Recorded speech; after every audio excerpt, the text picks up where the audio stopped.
Um, a lot of people say to me that they can't meditate, or that they can't focus on the idea of meditating, that they struggle to get into that deep trance-like state. And what people don't realize is that they do it all the time, like without being aware of it. Like there was so many times that when I used to have a real job where someone would say to me, "What are you looking at?" Like, and I'd be like, "What?" Like, and they say, "You're staring at me," and it's like, "Oh, sorry, I didn't even know. Like, I was somewhere else. Like, I wasn't even here." Like, yeah, like Glasses. whenever people go into their imagination and creating images, they're in a different place. Like, and that's the area that you need to get into for that trance-like state. Mm, definitely. Literally theta.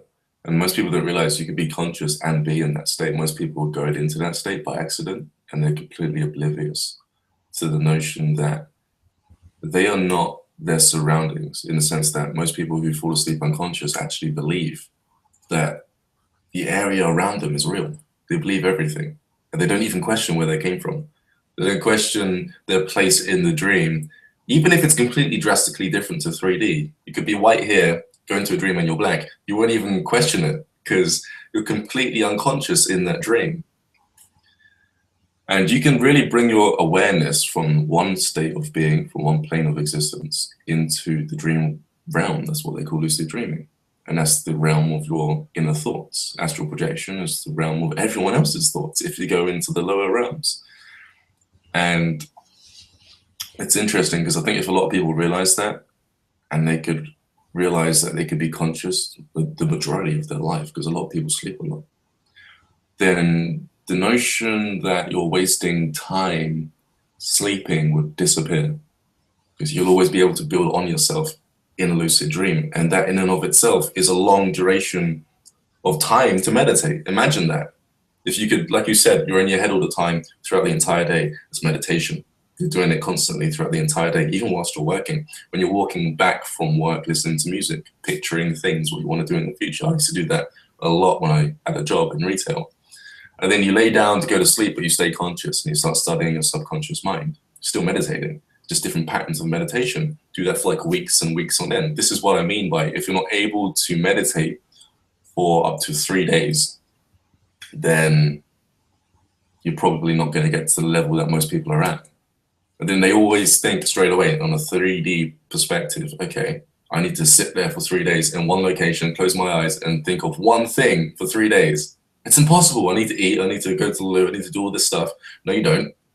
Then obviously they don't have the accurate concept of what meditation actually is. And that's why they're not reaping the benefits. Yeah, a lot of people think that meditation's that whole not thinking of anything kind of thing, where for me at least, I use meditation as a problem solving tool.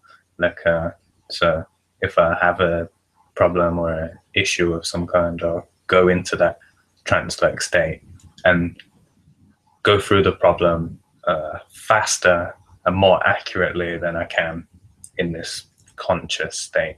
Because, with my sensory input turned off, then I'm not. It's basically like if I was closing programs on the computer so I can run one program faster.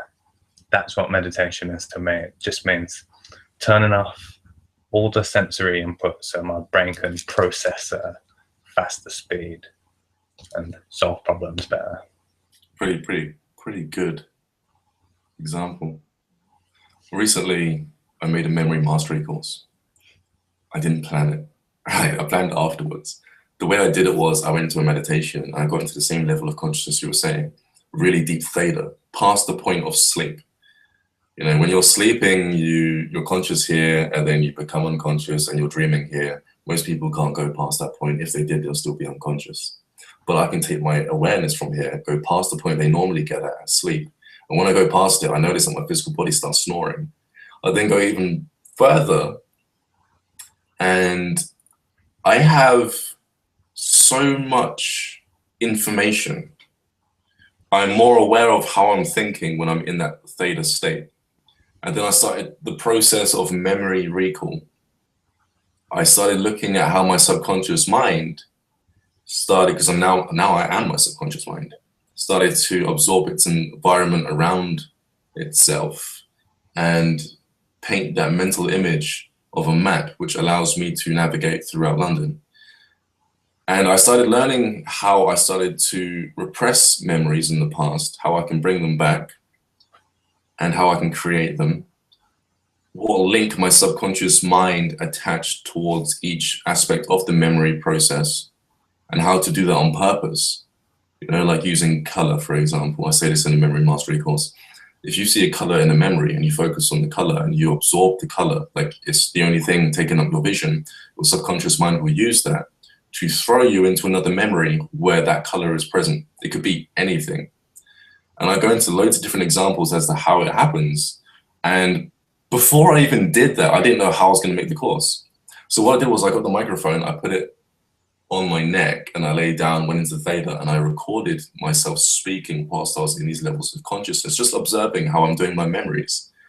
And then at the end, I had all this information and content to make the course out of. And then I stuck it over on my website, ryancropper.com, and a lot of people can just go to that and check it out. And that's how I'm doing things now. I'm figuring out ways to be conscious, but at the same time going to my subconscious mind in the now and spit out content, which is a whole another way of processing information, but it works and it's cool. Yeah, I think that is the key thing, like for being, what's the word? I think that's the key thing, being able to tap into your subconscious mind, like and access that information. And that's what gives us such awareness of not only ourselves but what's going on around us, and enables us to do all of these crazy cool things like astral projection